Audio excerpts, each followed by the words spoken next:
每一天牧师家己做伙祈祷。今日是8月31，哥林多前书3章17节安尼讲：若有人毁坏上帝的殿，上帝会甲伊毁灭，因为上帝的殿是神圣的，恁就是迄个殿。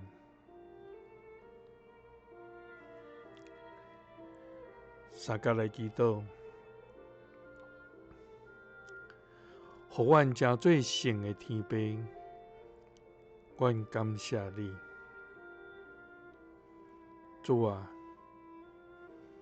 你是至权至圣、无神明通比的上帝。你是爱耳孔听阮的祈求，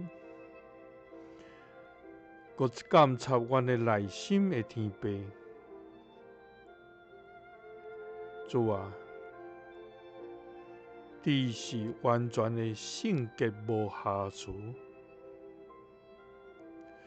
所以阮就将你的名所应该得的荣光归乎你，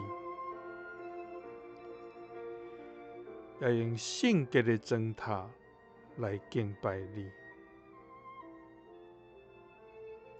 主啊，你讲阮就是你的殿，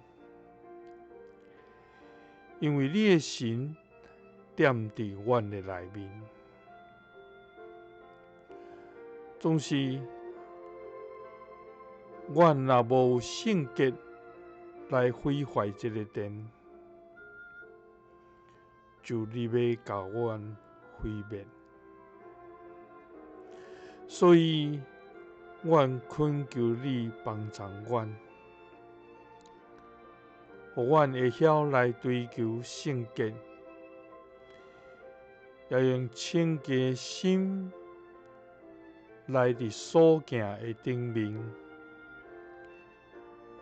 来荣光你的名。祈祷是奉主耶稣基督的圣名。阿们。感谢主，上帝将咱每一位当作伊的殿，互咱会通伫伊的内面，伊也伫咱的内面徛起。